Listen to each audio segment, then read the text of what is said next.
Okay, we've all had time to process this. It's going to be okay. Trust me. I'll tell you why.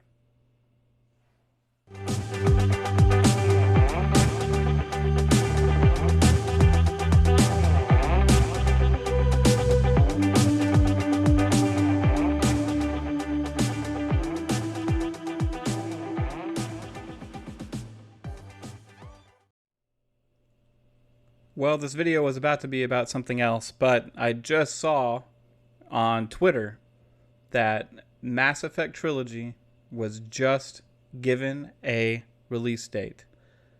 Now, this was leaked, so it's just a rumor right now.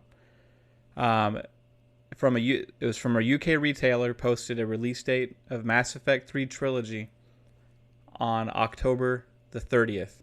So that gives us lots to speculate about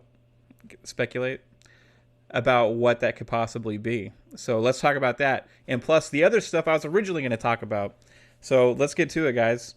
But first, please like, share, and subscribe to my channel. I appreciate the support.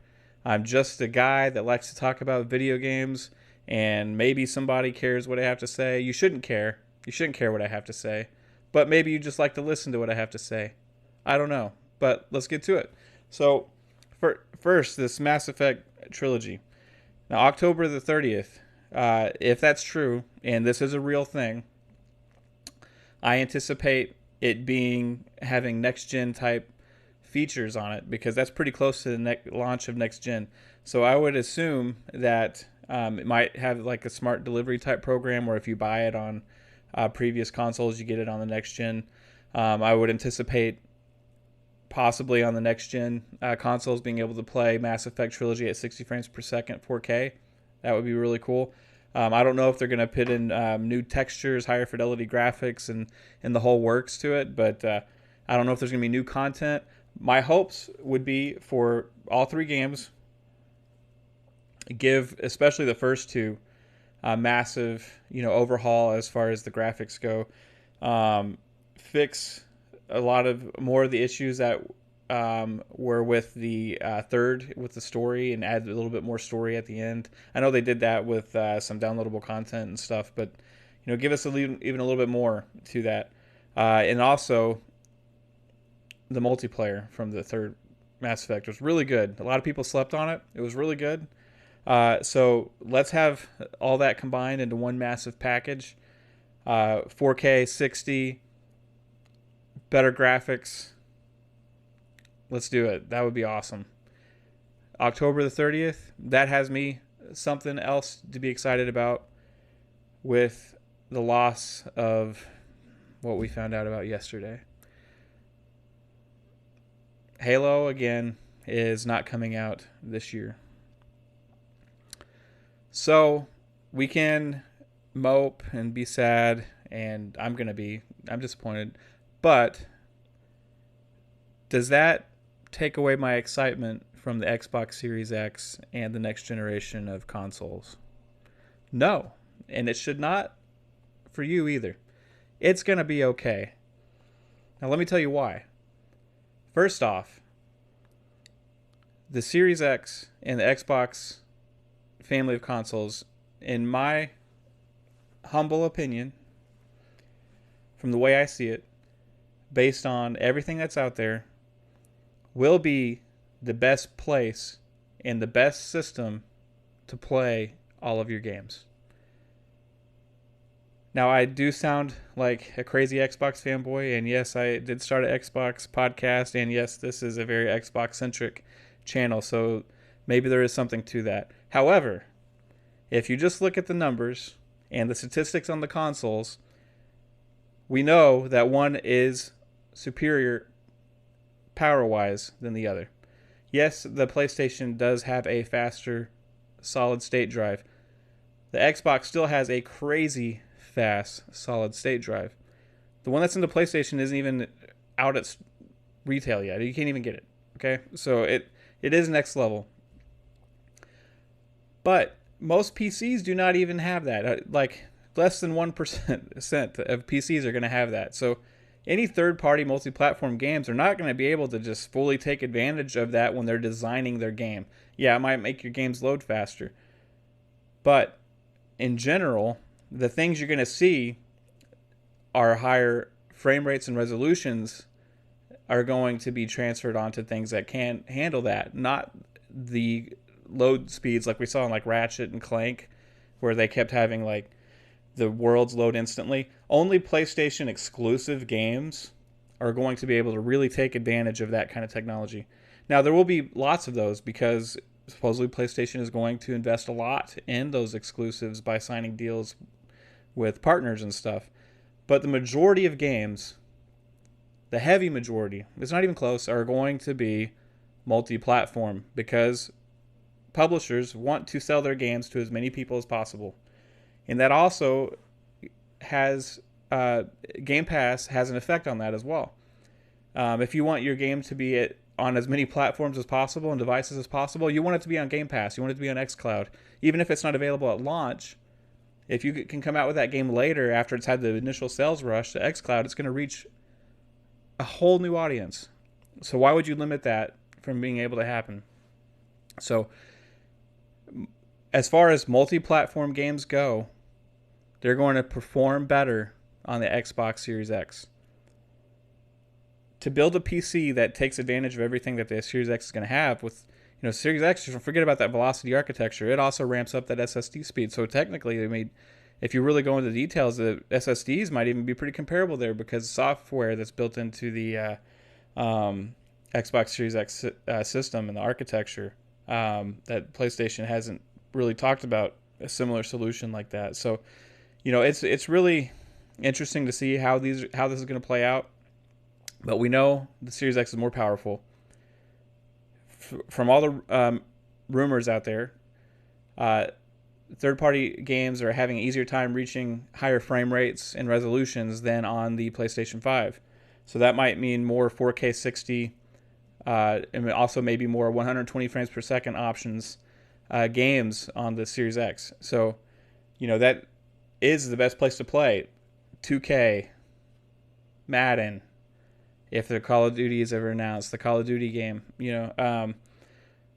all of these tentpole franchises, all of these games, Cyberpunk should perform better on the Series X. Now, there might be a few games that are optimized better for PlayStation, maybe because the developers are just better for some reason at optimizing their game on that architecture. I don't know why. Maybe they're used to making PlayStation games or something. But the vast majority are going to perform better on Series X. So that's reason number one, that it's going to be okay. Reason number two is there's still lots of exclusives that are going to be on the Xbox. You got The Medium, you got Scorn, games like that. They could still release the Gears Tactics as a launch title. I'm excited to play that. I've actually been holding off on the PC version because I want to play the highest version. You have Gears Tactics. You possibly have Microsoft Flight Simulator coming. We'll see if they announce that at launch to the Series X. So then you got those games, okay? Then you also have your backwards compatibility and your smart delivery games. Gears 5, Forza Horizon 4, so on. These games are getting upgrades for free. They're not going to charge us again for that like other people are. I'm talking to you, Control, Remedy, and I think the publishers 505 Games. It's probably not Remedy's decision to do this, but what they're doing with Control, making you buy the Ultimate Edition in order to get the enhanced version on next gen, is not cool. What Microsoft is doing with Gears 5 and Forza and their smart delivery system, that's cool. That's what people should be doing. You should own your content, and it should come with you, and you should get the best version. You shouldn't have to buy it twice.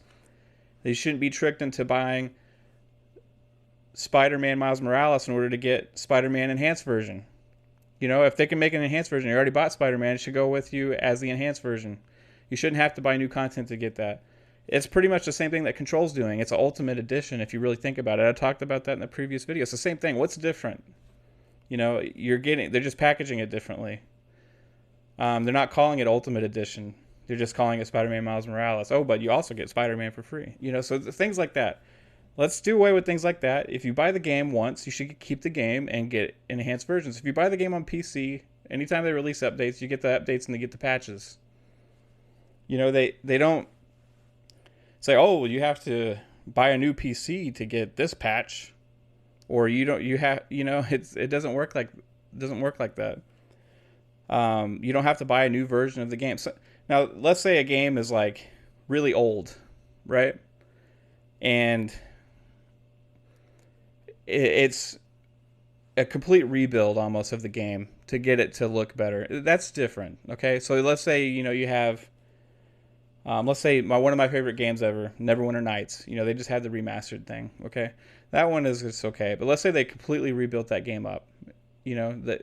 That's okay. Like they did with Resident Evil 2. That should be what we expect of something we have to pay for, not just enhanced graphics, not just enhanced resolution and frames per second and all that kind of stuff. It needs to really take advantage of everything it has to offer, So I'm done ranting about that. But if you add all that up together, and plus you combine Game Pass with Game Pass Ultimate and the streaming service and everything that's going to be coming to that, it's definitely the best place to play. And being able to play all of those at the highest quality possible is reason enough that you need a Series X day one. So it's going to be okay, guys. Microsoft did screw up. Okay? 343 did screw up. Now, they also had the pandemic against them. They had coronavirus against them.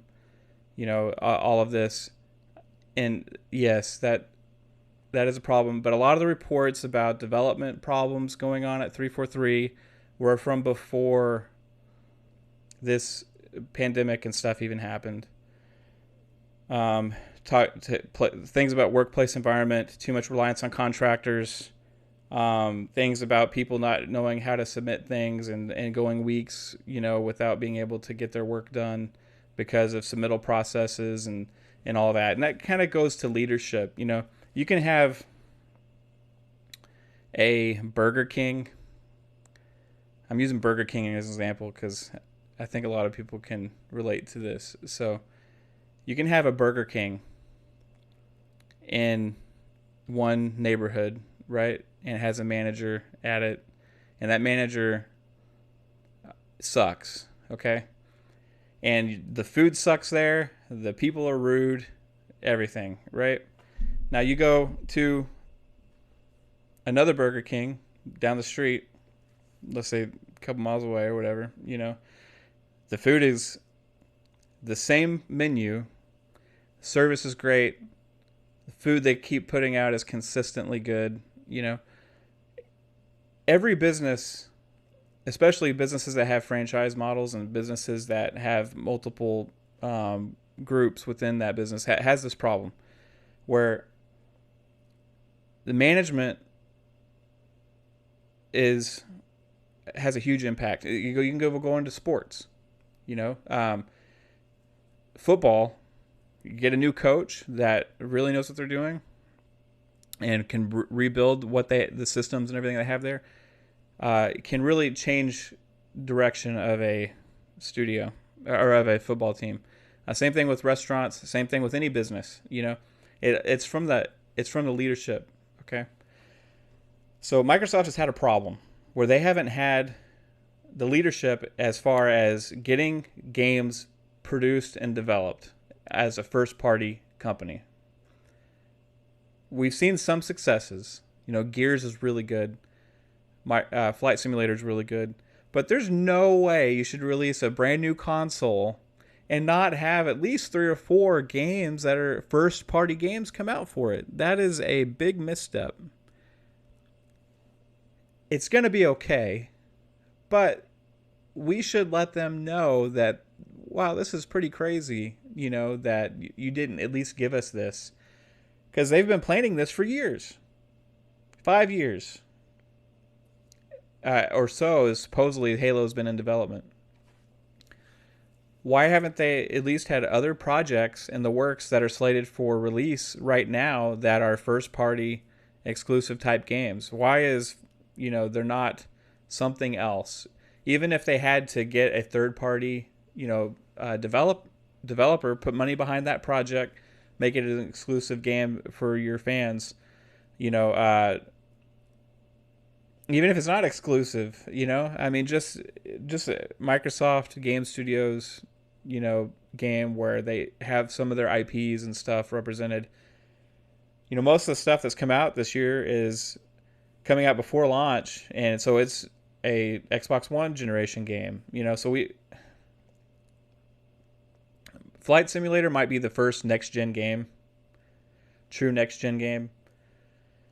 So maybe that one will do it, but that's a simulation game. It's not for everybody, right? It would be nice if they had done more foresight to launch this with more support besides the back catalog, right? Like I said, that being said, it's going to be okay. It's going to be all right. We're going to be fine. We're going to have lots to play, and it's going to be the best place to play everything that we have. And PlayStation's, like it's always is going to be great for the exclusives that they have. And I'm going to buy it for that. But every other game, I'm going to play on Xbox. And every Xbox game, I'm going to play on Xbox. And I'm going to use my tablet to play games, on xCloud. And that's going to be awesome. So, but you screwed up, Microsoft. You did. Let's not have a repeat of last generation where the first party development, it just kept getting cancellation, problem after problem after problem. Hopefully these new studios that you've acquired a year or two from now, we're not having a lot of this kind of talk, right? I hope Halo is really good when it comes out September or November of next year. That's my prediction anyway. I don't think it's going to be early 2021. Otherwise, they would have said early 2021. They really want to put some extra time into this. So, getting off of that topic, I want to talk about a crazy thought that I had. It's just kind of like a what if, right? Now, like I said, I think it's going to be okay, and it's going to be awesome, and we're going to have so much stuff to play. So I don't necessarily want this to happen. I don't want this to happen. But this is a what if it happened, okay? This is a let's speculate. This is a fun speculation, right? So what if you have no real next-gen game experiences, right? I mean, besides a couple of exclusives that are from third-party consoles or third-party publishers and third-party studios like Medium and Scorn, okay? You have those games, right? And you have this brand new console. You don't have anything first party coming out for a year or two, right? Or a year probably, or close to a year. What if they delayed the Series X? A leak came out yesterday that the Series S is a real thing. So it's real. It's in the wild. People have the controllers. And how crazy is that? That you have actual accessories in the wild, people have their hands on, taking pictures, putting them on the internet, and we don't even have an announcement of the console yet that goes with that.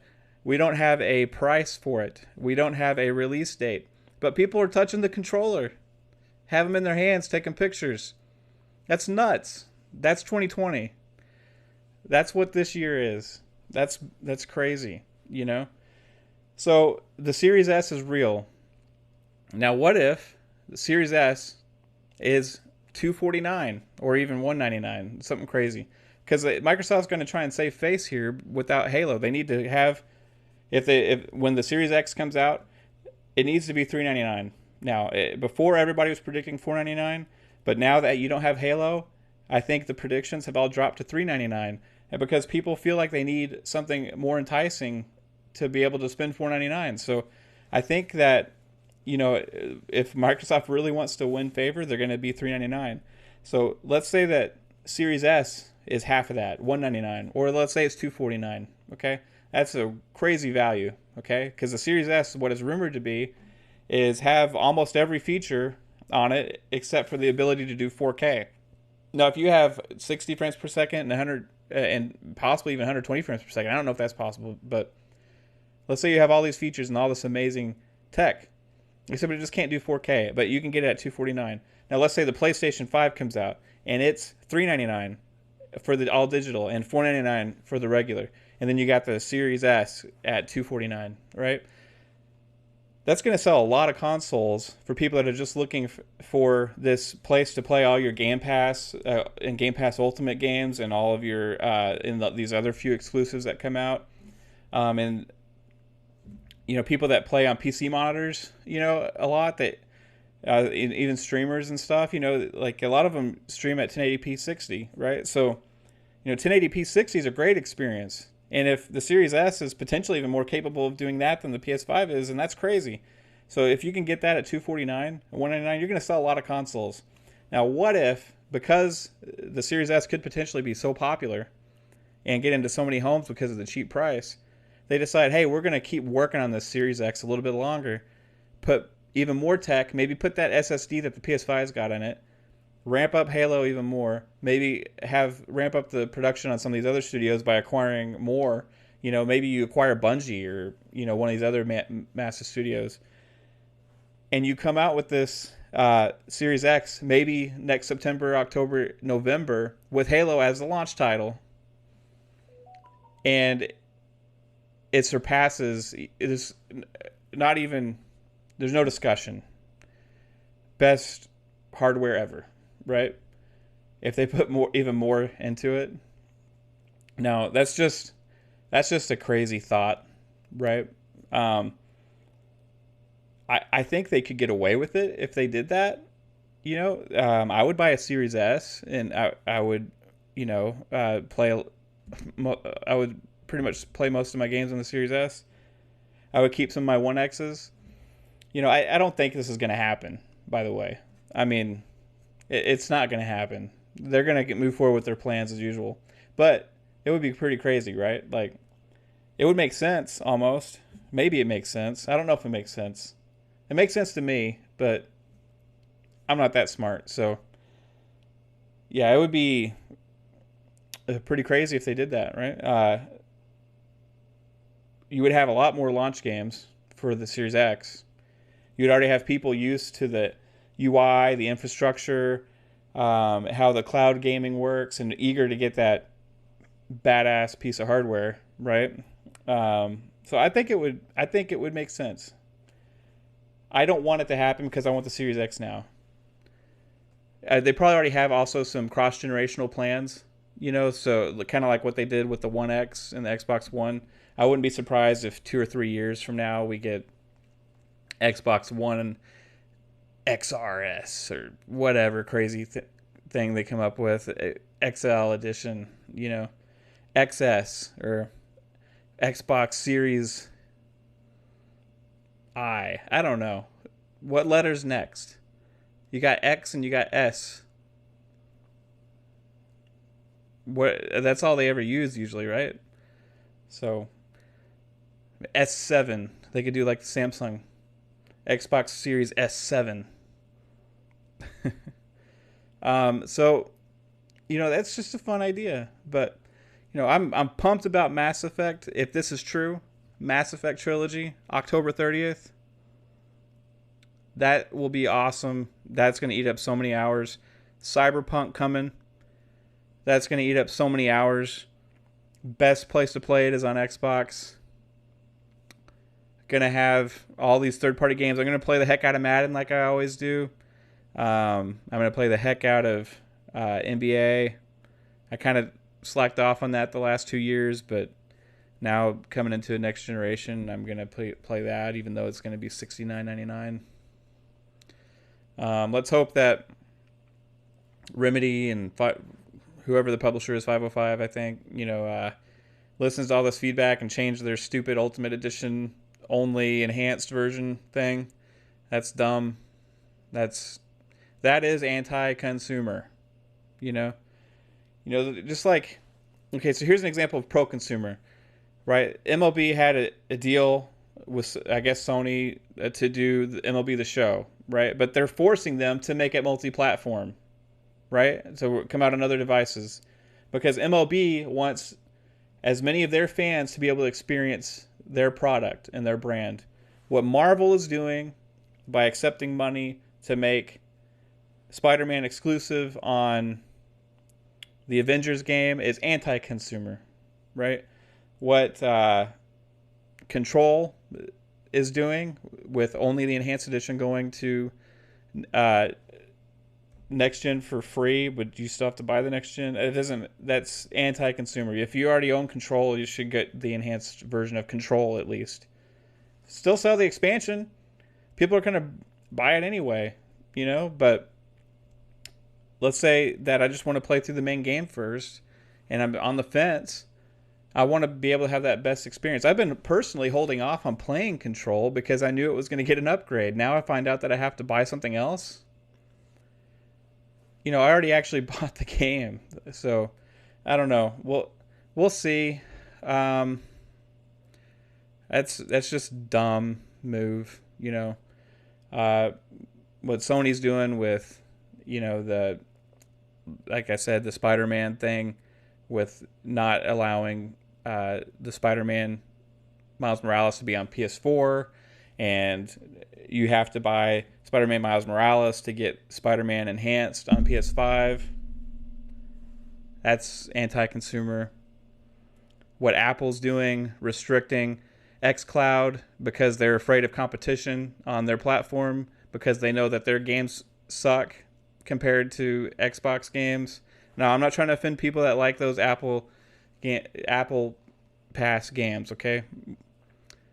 But there's no comparison if you compare what is on Game Pass Ultimate and your potential whole Microsoft library of games compared to what's on the Apple Store, okay? It's a different level of games. And Apple's afraid. So therefore, they don't want to allow that because they know that they're not going to sell their subscriptions. Microsoft is going to sell theirs, right? So, come on. You know, let us see this iPhone. Yeah, it's my Master Chief. Let us play that on the Apple phone, okay? On the iPhone. I bought this the other day because this sucks. Anyway, that's all I got, guys. It's going to be okay. It is. Next gen's still right around the corner. My crazy idea isn't going to happen, so don't worry. We don't have Halo, but we got enhanced everything else. We got great games coming. Best place to play, I guarantee it. Have a good one. Bye.